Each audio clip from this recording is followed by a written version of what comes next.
Bonjour et bienvenue. Aujourd'hui, nous avons le plaisir d'avoir en nos studios M. Ulrich Cherubin. Ulrich Cherubin qui est maire d'Amos, mais qui est aussi impliqué dans sa paroisse. Alors bonjour M. Ulrich, ça va bien? Bonjour Donald. Monsieur Ulrich, ça nous fait plaisir de vous avoir aujourd'hui. Merci beaucoup d'avoir donné du temps pour venir parler de l'homme, de la personne qui est Monsieur Ulrich Cherubin.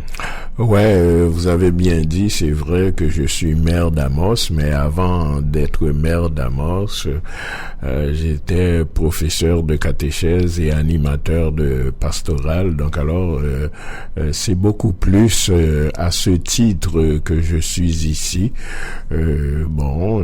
Pour vous dire comment est-ce que je vis ma foi, parce que même si je suis maire, une fonction civile, mais je reste quand même un homme religieux qui a sa croyance, qui est un chrétien qui croit en Jésus-Christ et dans les bonnes valeurs humaines et chrétiennes. Je pense que c'est pour être défendu, ça va très très bien ensemble. Si on débuterait par le début, Monsieur Cherubin, vous venez de quel endroit? Moi, ça fait 38 ans que je suis à Amos, mais les gens savent très bien que je ne suis pas amosois pur laine. Donc, alors, je suis un immigrant. Mon pays d'origine, c'est Haïti. Donc alors je viens d'Haïti, je viens d'une famille de 5 enfants, donc j'étais le plus jeune de la famille et comme vous le savez, donc alors à cette époque-là, le plus jeune de la famille, donc alors les parents, c'était un honneur et un bonheur pour eux autres de le donner à Dieu comme ils disaient. Donc alors j'ai fait mes études primaires chez les frères de l'instruction chrétienne et donc j'ai eu les bonnes bases familiales et aussi scolaires en éducation religieuse. C'est toujours en Haïti? En Haïti, ouais. Donc alors à l'âge de 12 ans, donc je suis entré à l'école secondaire classique, au lycée, comme on dit, et au beau milieu de mes études secondaires classiques. Donc, j'ai eu la vocation parce que j'avais un prêtre, le père Roland Pierre, qui m'a marqué. Et puis, nous autres, chez nous, des prêtres haïtiens, il y en avait pas beaucoup. Donc, alors, c'était des prêtres missionnaires, des Français surtout, des Bretons.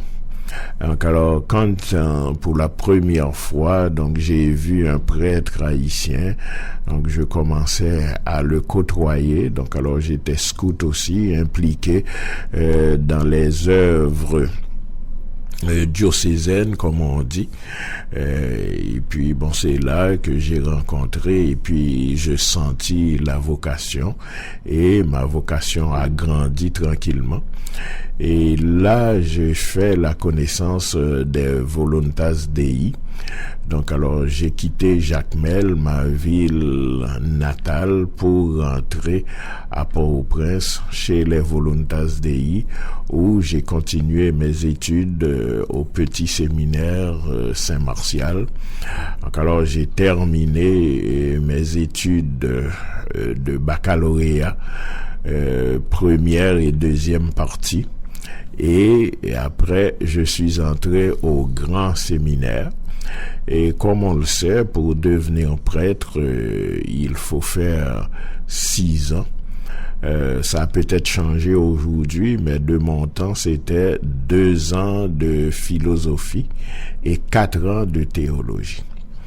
Donc alors, j'ai commencé mes études au grand séminaire. J'ai fait 2 ans de philosophie, 2 ans de théologie et après ça, donc alors je suis venu terminer les 2 ans qui me restent au séminaire des Voluntas Dei, séminaire Saint-Joseph au Nouveau-Brunswick. Au Nouveau-Brunswick. Donc alors j'ai quitté Haïti en 1970 Pourquoi vous avez quitté Haïti? Pourquoi vous n'êtes pas resté à Haïti, continuer? C'est parce que, le père Parent, qui est le père fondateur, avait jugé bon de me faire venir ici pour étudier. C'était comme un genre de bourse d'études. Donc alors il dit, on va le faire venir au Canada.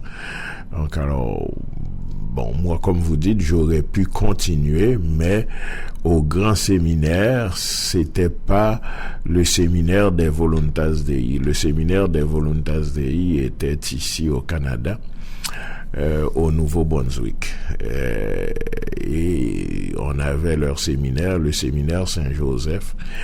Et donc, je suis parti d'Haïti en 70. Et vous êtes allé au Nouveau-Brunswick? Au Nouveau-Brunswick, au séminaire Saint-Joseph.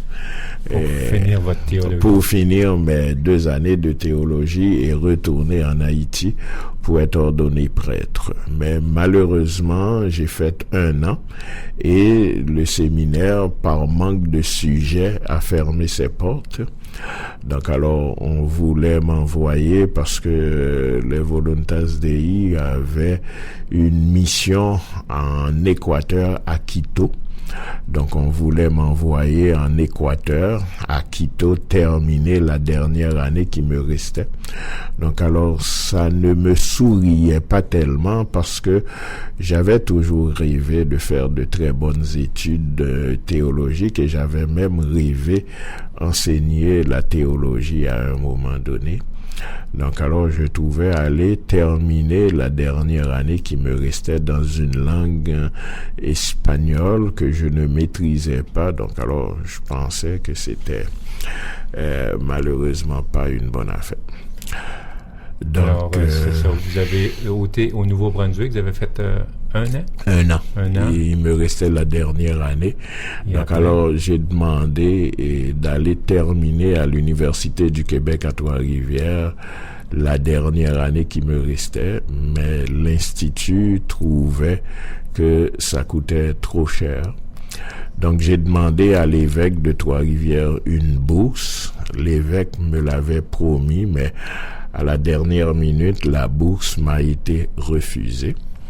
Donc alors, pendant ce temps-là, j'ai rencontré celle qui est devenue ma femme aujourd'hui. Et puis au lieu de continuer dans la prêtrise, donc je me suis engagé dans le mariage. Donc je me suis marié. Mais j'ai continué mes études à l'université en sciences de l'éducation, option sciences religieuses, pour pouvoir continuer à enseigner la religion, comme on dit, mais c'est les sciences religieuses. Toujours à Trois-Rivières? À Trois-Rivières, toujours. On était à Trois-Rivières. Donc alors, j'ai fait et j'ai été chanceux aussi après mon mariage, le 25 septembre 71, et j'ai trouvé un emploi comme professeur remplaçant à la polyvalente du Cap de la Madeleine, le 4 octobre. Donc alors, je me suis marié le 25 septembre et j'ai commencé à enseigner la catéchèse en secondaire 4 et 5. Et c'est pour ça, je vous dis, la providence est bonne. Donc alors, tout en enseignant à temps plein, je terminais mon bac, ma psychopédagogie, comme on dit. Donc à la polyvalente du Cap de la Madeleine, et une deuxième année j'ai enseigné aussi à l'Institut Kerana. Donc alors c'était une école privée pour jeunes filles à Trois-Rivières. Oui, Monsieur Chérubin, vous êtes à Trois-Rivières, vous êtes marié. Maintenant, je crois que vous recevez une offre de l'Abitibi. De quoi s'agit-il? Et après ça, en 73, à la suite d'une plaisanterie, parce que pendant que j'étais à l'université, il y avait une offre d'emploi qui disait à peu près ceci: la commission scolaire à Ricana a un urgent besoin de vos sœurs de catéchèse. Si vous êtes intéressés, faites application et vous aurez une réponse dans le plus bref délai. C'est Amos en Abitibi. En Abitibi, c'est ça. Moi, je ne savais même pas où se trouvait la l'Abitibi à ce moment-là. Puis j'étudiais avec une fille qui s'appelait Francine et puis qui me dit, toi Ulrich qui n'as pas peur de t'exiler, pourquoi tu vas pas en Abitibi évangéliser les Indiens? Donc j'ai dit oui. Donc j'ai dit pourquoi pas. Elle m'a dit faites application. Donc alors j'ai donné les informations et puis 2 semaines après, j'avais un contrat que je devrais signer et retourner en bonne et due forme. J'étais pas pressé parce que je connaissais pas. Si c'était aujourd'hui, je me serais dépêché, mais je ne connaissais pas à ce moment-là Amos, l'Abitibi, tout ça. Est-ce que votre femme qu'on peut nommer son nom? Son nom, Immacula Morissette. Est-ce qu'elle était d'accord d'aller aussi en Abitibi? Ça s'est passé drôlement parce que moi, quand je me suis marié, ma femme était aux études à Montréal, moi j'étais à Trois-Rivières. Donc alors, on se rencontrait les fins de semaine. Et puis, puisque tu me poses la question, j'avais pas dit grand-chose à ma femme encore parce que j'avais pas pris la décision d'y aller. Donc j'ai pris le contrat, je l'ai mis là, puis je dis pas pressé. Et puis un beau jour, sur l'heure du midi, j'ai reçu un appel de monsieur Yvon Labrec qui était directeur de l'école secondaire Saint-Viateur à ce moment-là, qui m'a appelé pour me dire monsieur Chérubin, on vous a envoyé un contrat que vous devriez signer et retourner. Vous ne l'avez pas fait, donc je comprends que vous n'êtes pas intéressé à venir enseigner pour nous, mais je prends une chance, je vous offre 10 périodes d'enseignement, 5 groupes et le reste en animation pastorale. J'ai dit, à ce compte-là, ça m'intéresse parce que à la polyvalente du Cap de la Madeleine, j'avais 11 groupes, 22 périodes. Donc alors, je trouvais que c'était une offre intéressante. J'ai dit, ça m'intéresse de venir voir. Justement, c'est à ce moment-là que je suis passé à Montréal dire à ma femme que je m'en vais en Abitibi voir pour un emploi. Et puis elle me dit, c'est où ça l'Abitibi? Je dis, je ne sais pas. Et puis là, elle trouvait que j'étais téméraire quand même de vouloir aller à une place que je ne savais pas. Donc alors, je lui ai expliqué ça. Et dit à ce moment-là, je savais qu'il fallait prendre l'autoroute des Laurentides et puis qu'il fallait continuer. C'est ce que j'ai fait. Ça, c'est dans les années, on parle de quelle on parle de 1973.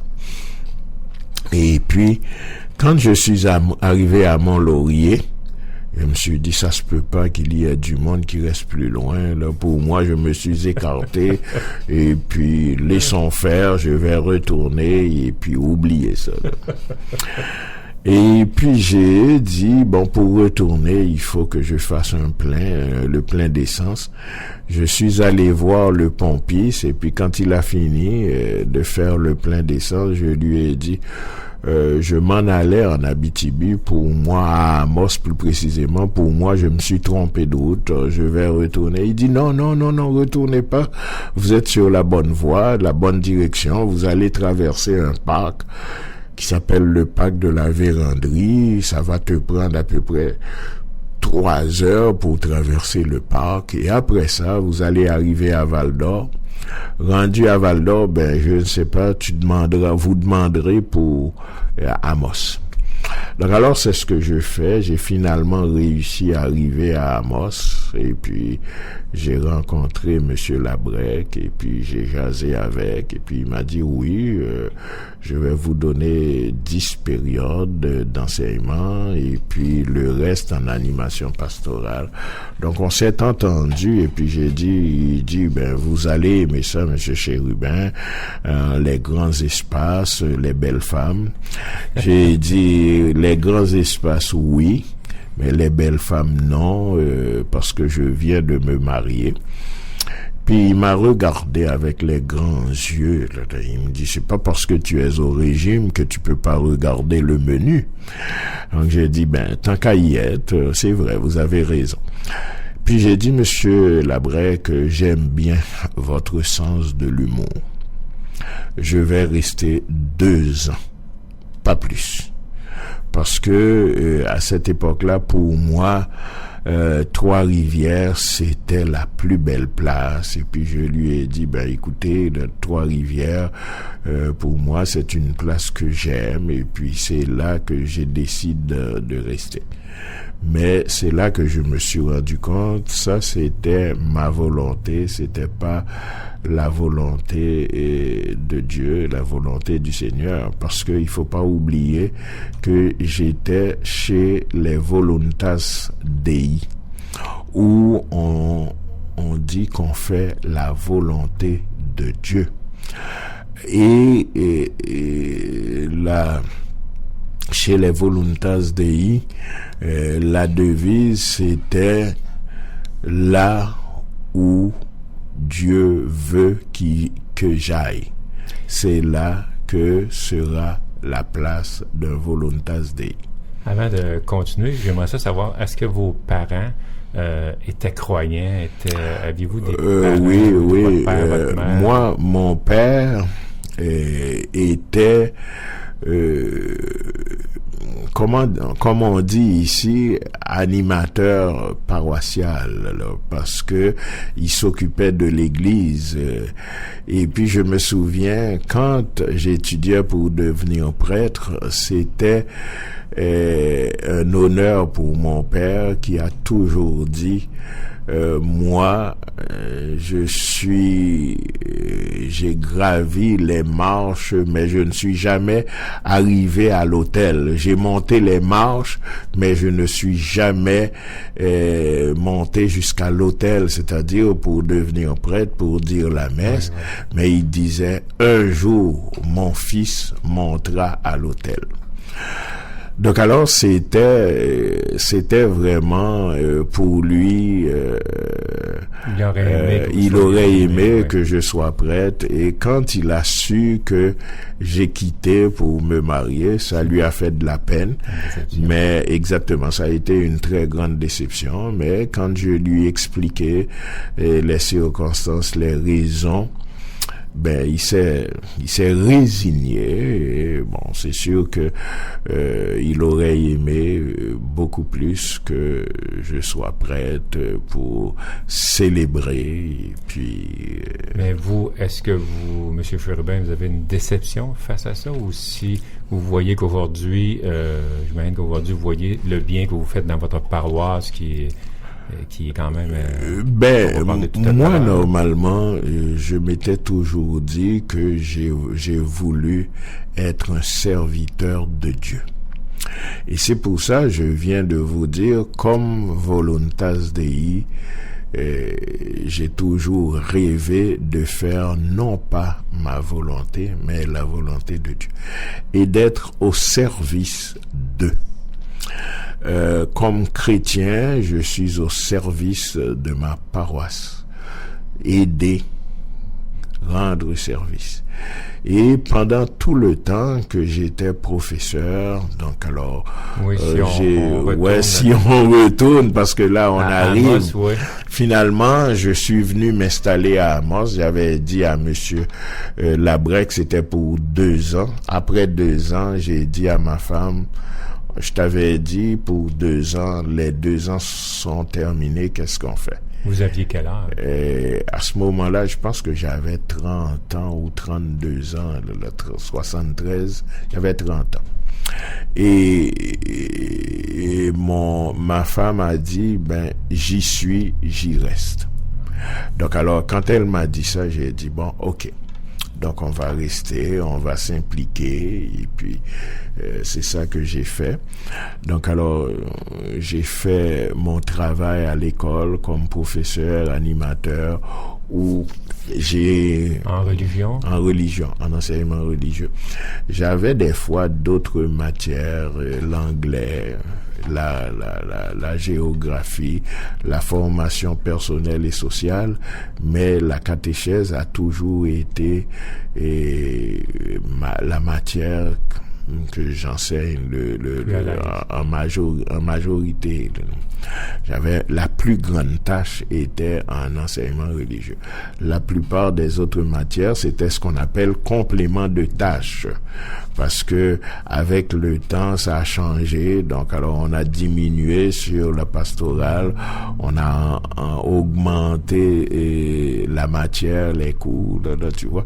Bon, moi, ça ne m'avait pas dérangé parce que j'ai dit, pourvu que je rende service, ça a toujours été mon leitmotiv, être au service d'eux. Bon, M. Chérubin, vous êtes installé à Amos, vous enseignez à l'école à Amos. Maintenant, est-ce que vous avez des enfants à ce moment-là? Ouais, bon, le premier, quand on est arrivé, le premier enfant, Ulrich Junior, avait 6 mois.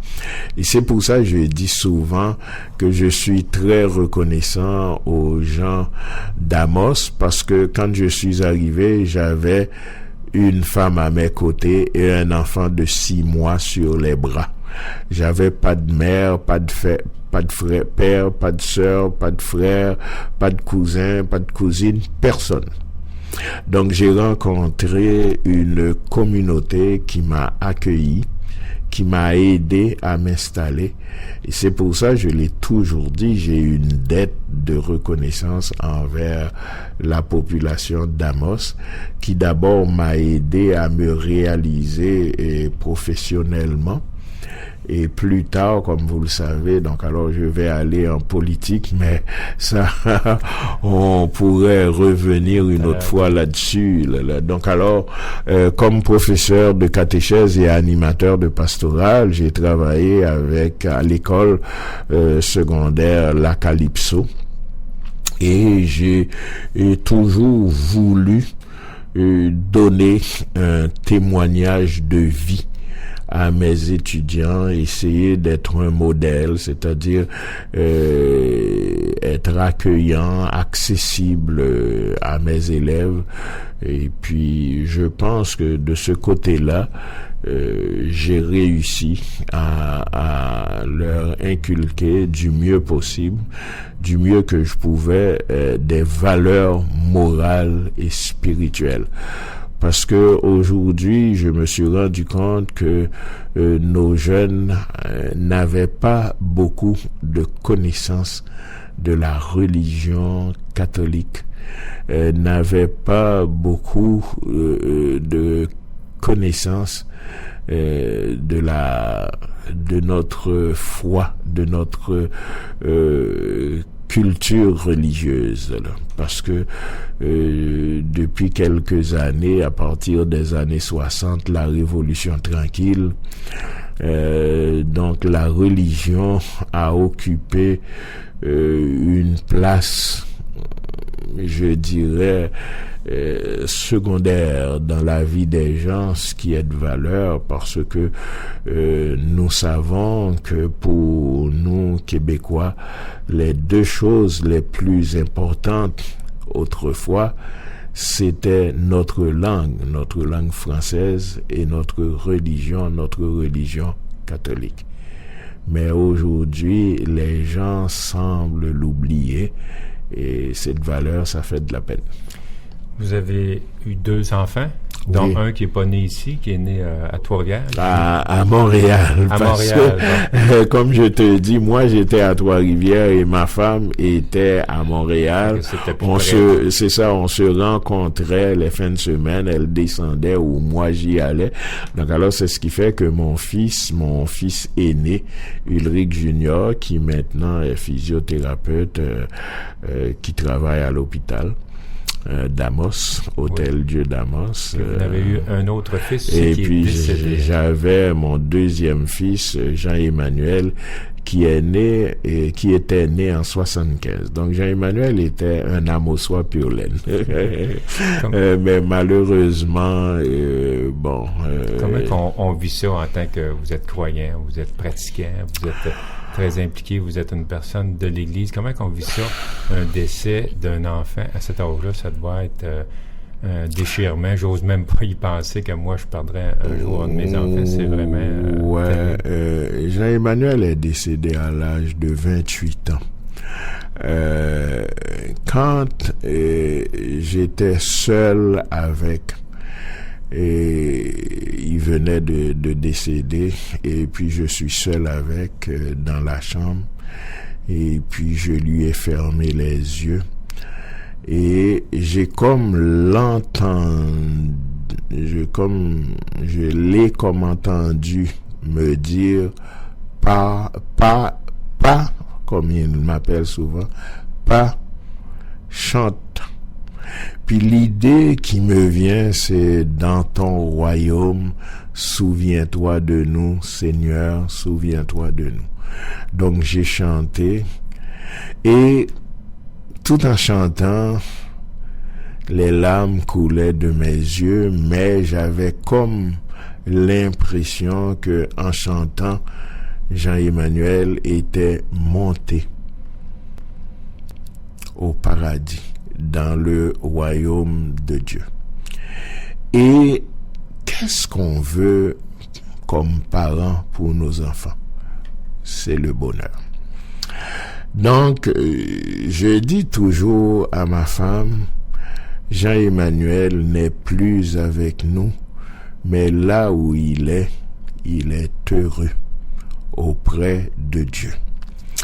Et ça me fait penser à cette phrase de l'Évangile où le Seigneur dit « Un peu de temps vous me verrez et un autre peu de temps vous ne me verrez plus, car je m'en vais vous préparer une place, afin que vous soyez vous aussi là où je serai. » Et quand on sait que le Christ, il est auprès de Dieu, son Père, donc moi, ces paroles-là m'interpellent. Je me suis dit, maintenant, Jean-Emmanuel, il est là, auprès de Dieu, son Père, à côté du Christ Jésus, son frère.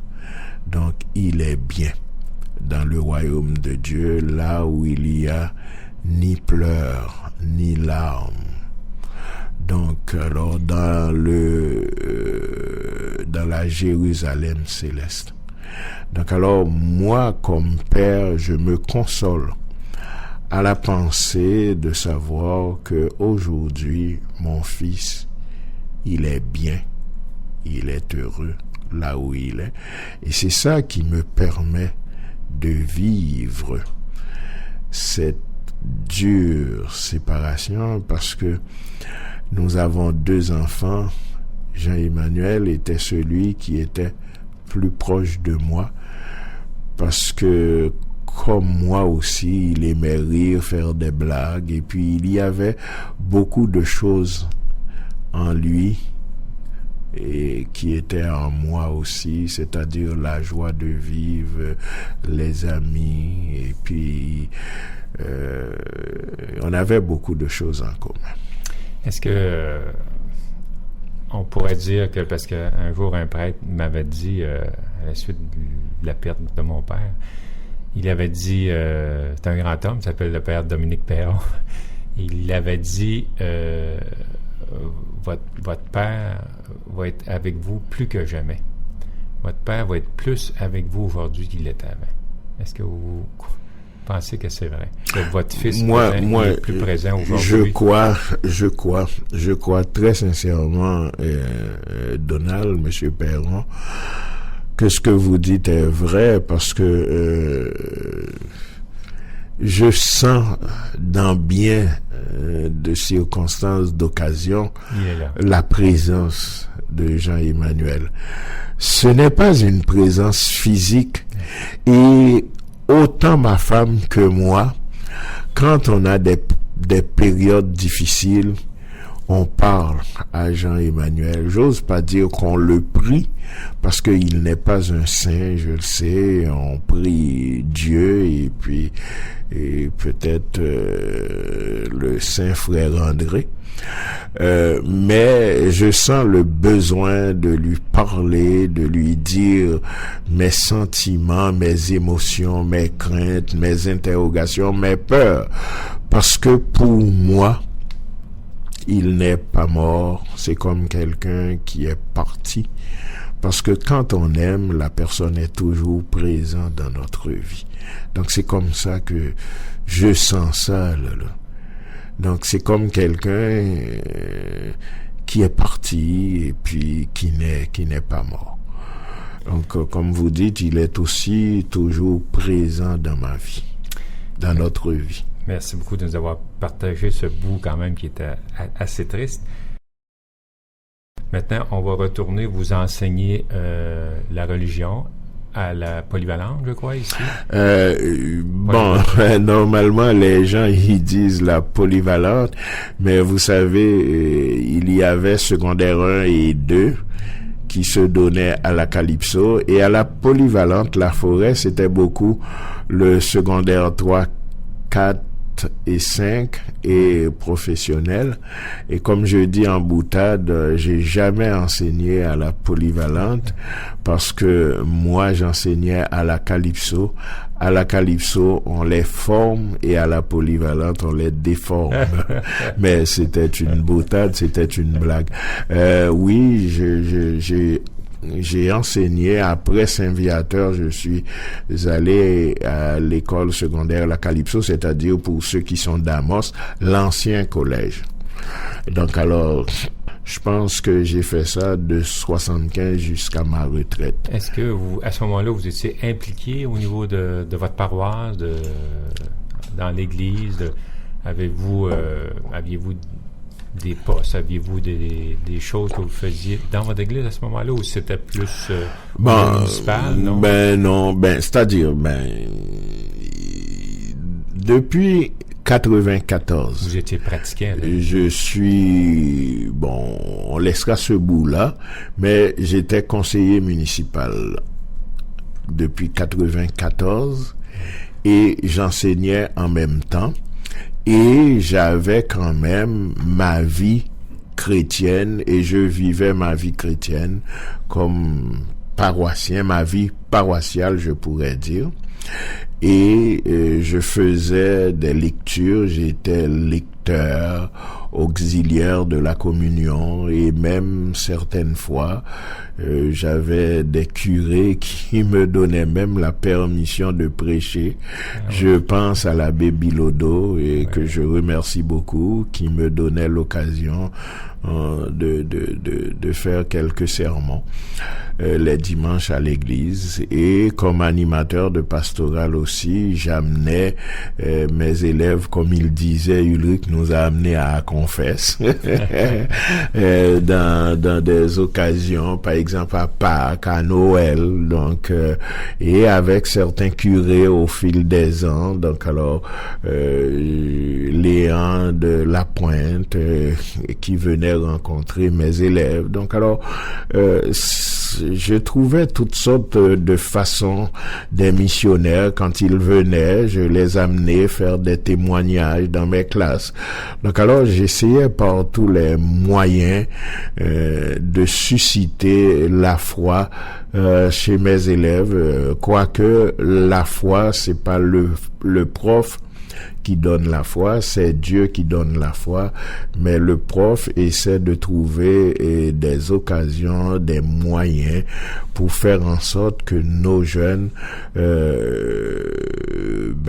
partagent un peu plus les connaissances, mais et par le fait même essayer d'avoir la foi, ou raffermissent leur foi, ou avoir une plus grande foi. Je ne sais pas comment le dire plus facilement, et je ne sais pas comment le dire facilement, parce que la foi, elle est communautaire, mais elle est aussi personnelle. Elle est aussi personnelle. Avez-vous déjà pensé d'être diacre? Bon, oui, non, c'est une question à laquelle j'ai beaucoup réfléchi et je me disais que bon, quand j'aurais terminé ma vie politique, peut-être ce serait une bonne occasion de continuer à servir l'Église, à servir mes concitoyens. Mais je pense que dans notre diocèse, à moins que le nouvel évêque ait pensé à ça, mais je sais que les anciens évêques qui étaient là n'avaient pas regardé attentivement cette option-là.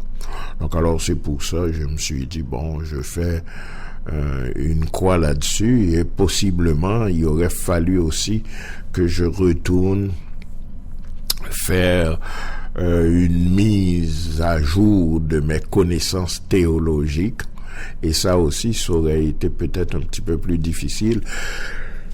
Oui, à ce moment-là, on est rendu dans l'enseignement, mais vous, est-ce que, j'aimerais ça revenir, est-ce que vous ennuyez d'Haïti? Bon. Honnêtement, non. Je ne m'ennuie pas d'Haïti parce que je fais ma vie ici. Mais je reste préoccupé par tout ce qui se passe en Haïti présentement. Parce que je trouve que depuis quelques années, c'est un pays qui en arrache beaucoup. Et cette valeur, parce que c'est un très beau pays. Et je me souviens quand j'étais plus jeune, et sûrement vous avez entendu parler de ça aussi, on parlait d'Haïti comme étant la perle des Antilles. Monsieur Chérubin, vous êtes beaucoup impliqué dans votre église. Vous avez enseigné. On est rendu un bout de temps où vous enseignez. Vous êtes à la fin de votre enseignement que vous faites à la polyvalente ou à l'école. Et maintenant, vous avez, comme maire, vous avez fait application. Bon, vous avez des élections. Vous avez eu plusieurs fois, je pense, vous avez été nommé maire, revenu. Ouais, et bon, si on parle maintenant de la vie politique, en 94, j'ai été élu pour la première fois conseiller municipal. J'ai fait 94-98. 98-2002, j'ai été réélu comme conseiller sans opposition. Donc alors, j'ai fait 2 mandats comme conseiller, 8 ans. Et en 2002, je briguais les suffrages à la mairie. Et j'ai été élu maire en 2002 avec une mince majorité. En 2005, j'ai été réélu maire pour un 2e mandat avec 84%. Je remercie la population qui m'a fait confiance. Et en 2009, j'ai été réélu encore pour un 3e mandat à la mairie avec 83%. Donc je pense que les gens d'Amos me font confiance parce que je suis un maire qui est proche de ses concitoyennes et concitoyens. Je suis aussi quelqu'un, comme vous dites, qui est impliqué dans sa paroisse. Même en étant maire, ça ne me gêne pas de dire que je suis croyant et que je pratique ma foi. Vous avez des valeurs exactement. Je ne veux pas l'imposer à mes concitoyens parce que je suis maire de tout le monde, de ceux qui ont la foi, qui n'ont pas la foi, qui ne croient pas. Donc alors ça, ces personnes-là, eh bien, je les sers comme citoyens et je pense que c'est correct.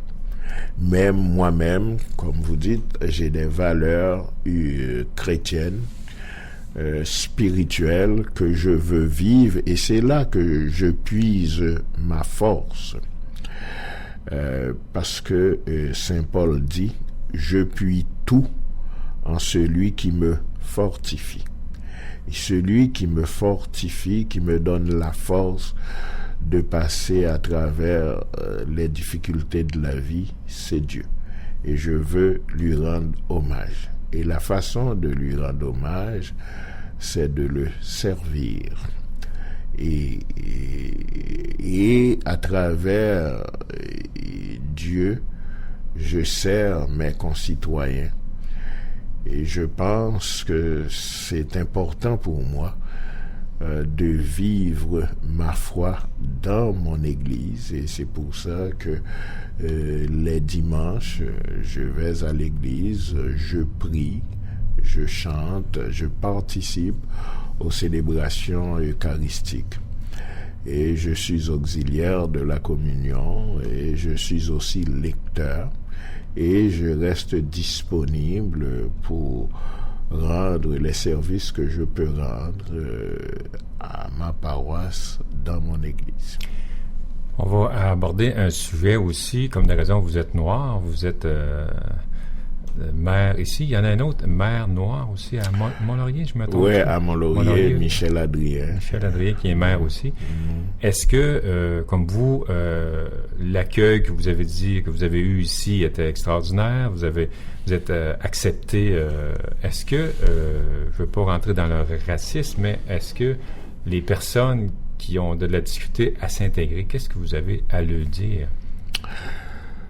Bon, le racisme, on sait que le racisme existe. On peut pas empêcher à quelqu'un d'être raciste et d'ailleurs c'est son problème. Il peut y avoir des individus racistes, mais la communauté amosroise n'est pas raciste. Ça, je peux le témoigner. Les gens me respectent. D'ailleurs, ils ne voient pas ma couleur.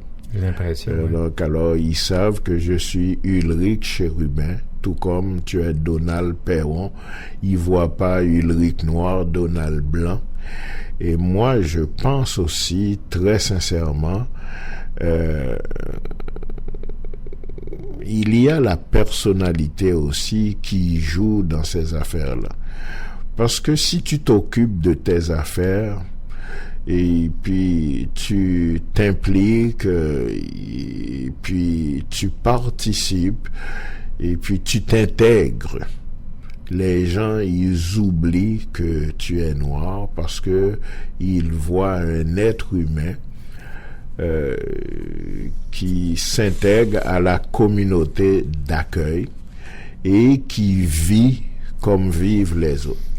Je vous ai parlé de mon père tout à l'heure. C'est mon père qui disait « Quand tu es à Rome, tu vis comme les Romains. » Si tu arrives à une place, tu vois que tout le monde est en train de danser sur un seul pied. Toi aussi, tu danses sur un seul pied. Et ça me fait penser quand je suis arrivé ici, où les gens essayaient de me faire danser le 7 carré. J'ai eu de la misère avec le 7 carré, mais j'essayais. Donc alors les gens ils voient ça, ils voient que je danse très mal le 7 carré, mais au moins j'essaye.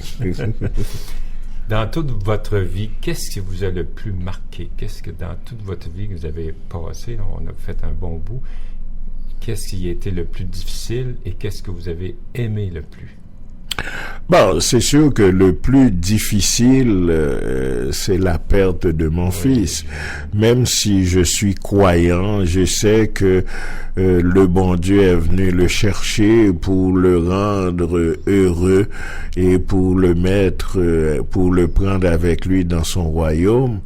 Mais vous savez, privé de la présence d'un enfant, de notre enfant, c'est toujours, de la présence physique, je dirais, c'est toujours dur, c'est toujours difficile. Et même maintenant, ma femme n'est plus la même femme qu'elle était. Et puis parce que ça a été dur et même très dur pour elle. La mort de son fils, après, ça va faire 8 ans bientôt. Même après 8 ans, c'est dur pour elle. Mais moi, ce que je trouve le plus, ce que j'ai aimé le plus, c'est quand j'ai été élu maire, parce que j'ai voulu servir la population amossoise à un autre niveau, parce que quand tu es conseiller, tu fais un bon travail, mais quand tu es maire, tu peux faire un peu plus. Et ça a été le plus beau jour de ma vie, quand j'ai été élu maire en 2002, et c'est sûr que il y a une personne qui a perdu ses élections, et moi, comme quelqu'un qui a quand même un grand cœur, je le reconnais, ça me faisait de la peine pour mon adversaire, mais j'étais bien heureux, moi, d'avoir été élu maire. Donc c'était le plus beau jour de ma vie. Est-ce que vous pensez que il y a de l'espoir pour les jeunes? Est-ce que vous voyez l'avenir chez les jeunes au niveau de l'Église? Est-ce que vous pensez qu'il y a de l'avenir, que les jeunes vont revenir à l'Église? Nous traversons une période très difficile où les jeunes semblent s'éloigner de l'Église, mais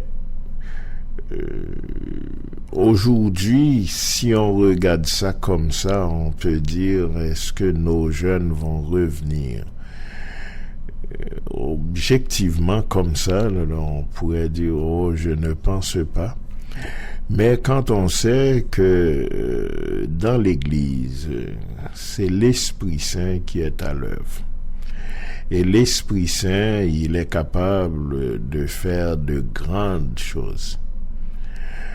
Donc, Dieu a créé, le Christ a sauvé, mais c'est l'Esprit Saint qui fait vivre, qui vivifie. Et des fois, le travail de l'Esprit Saint, on ne le connaît pas, on ne sait pas comment il travaille. Aujourd'hui, on peut dire ça marchera pas, et puis demain, on voit que ça a très bien marché. Donc alors, il faut continuer à prier pour nos jeunes, parce que nos jeunes ne sont pas